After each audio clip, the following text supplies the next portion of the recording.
Hey guys, this is just a recap, or not a recap, but a just a review of what I've done before in one of the particular episodes. One person had actually made a request, and not that I'm going to honor all requests, but this one was rather relatively reasonable, and um, in that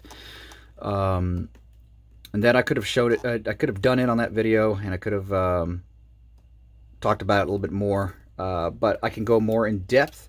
In case any of you want to know, I removed the arm here. This was and for those of you just barely checking this out, this is a Bandai America more articulated Mechagodzilla figure that I put together.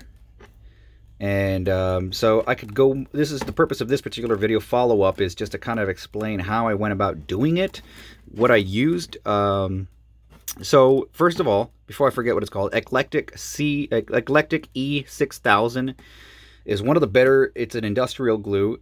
Make sure you're well ventilated because that stuff really smells, and there's no telling what it's going to do to your brain cells. But it takes about 12 to 24 hours to cure completely, and that's the issue with it. So I had to use other glues to supplement that. And by what I mean by that is that when you put something in a certain position, you're using E6000, it's going to slide off. So I wanted to secure it. So I would use super glue in certain areas, like on the sides of here, to keep it fixed into there, and then put my E6000 inside using, like, I don't know, like a little Q-tip sometimes, and rub it in there.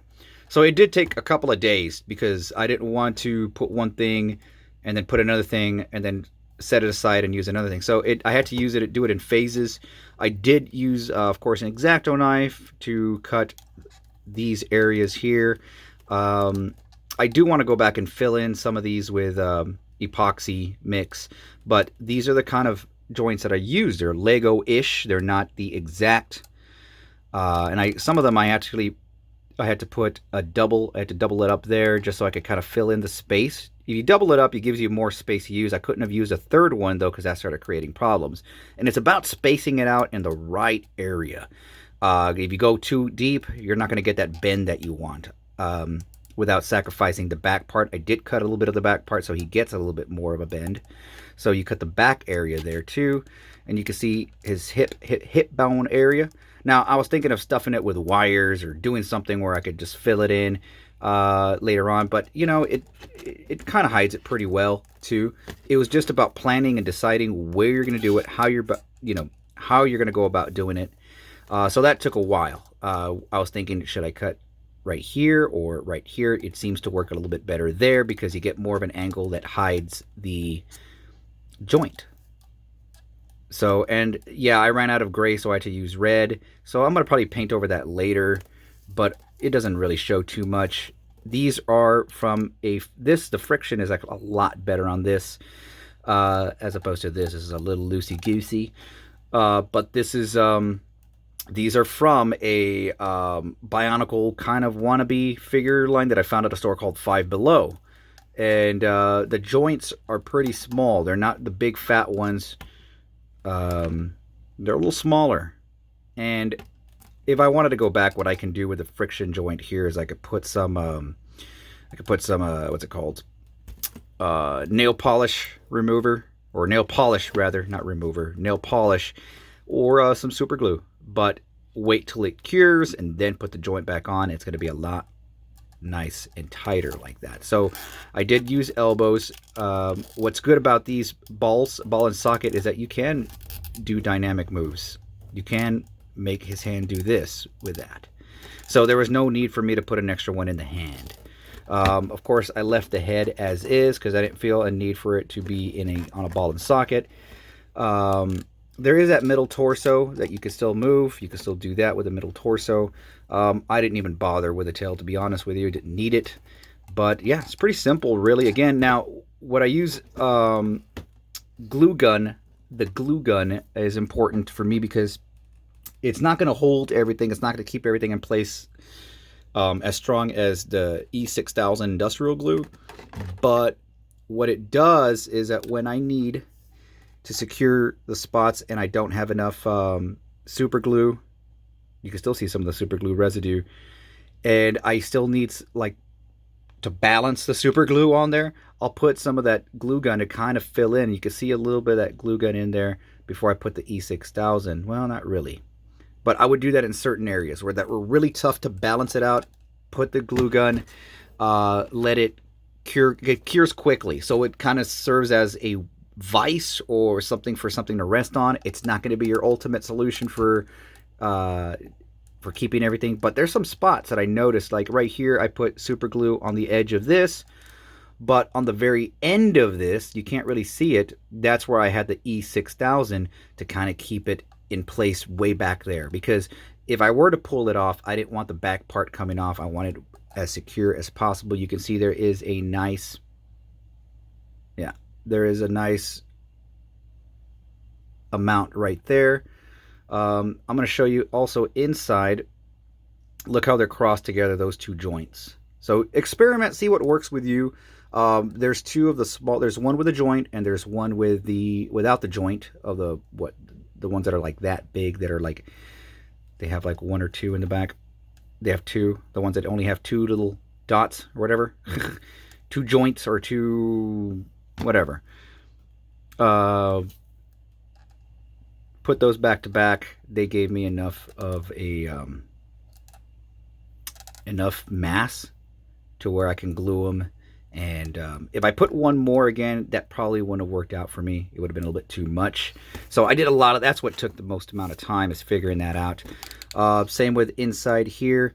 There is only, this one has, well, I can't tell if this is 2 or 4, but maybe you can. I don't know if there's more in the back. But yeah, it's pretty solid in there. It's not going to move. And well, I do hope that answers your questions with regard. If you want more custom tips, this is the best figure to use for this. If you want to do other Godzilla figures to add articulation, it's not going to work as well.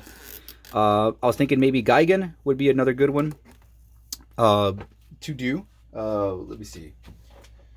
I don't have the Gigan Playmates one, but the Playmates Gigan may be another one that you could do that. Now with the Playmates Gigan, I was thinking of doing magnets. The other thing you can do, if you want to get a little extra creative, is if you really want the hands to swivel around, you can cut it off right here and then put a and then fill it in with epoxy and then put a magnet on both sides, and you can do that. That's the other option. Magnets are good for if you just want a up and down movement, but you know, I get a whole, listen to that sound. I get a whole 360 rotation on this. And yeah, I get, it looks a little crude, but hey man, I only spent about 13 bucks on this figure. And another $5 for the joints and for the materials. And I have a bunch of leftover joints and I have a lot of leftover glue. So yeah, you're essentially paying something like 15, 16 bucks for a nicely articulated Mechagodzilla that you can have fight your other Godzilla. Let me see. Just to give you another idea. This is the best Mechagodzilla to use this with, by the way. So of course you have your static Godzilla. And it is actually adds a little extra height too, because a lot of the problems that people had was that this Godzilla is way too short. So it does add a little bit of height to it. Now, if you want to go crazy with it, you can also do the ankles as well, but I didn't feel the need to do that. Just simple knee and hip, elbow and shoulder articulation will do the trick. Now, if we bust out, we don't have this Mechagodzilla available right now, the 90s Mechagodzilla, but something like this would not allow me to do what I would want, because there was no articulation at all at the hips, which is unfortunate because I would hate to ruin a figure like this. So that's the thing with customizers, that for some reason they gave us articulation on the tail, come on, and the head and the arms.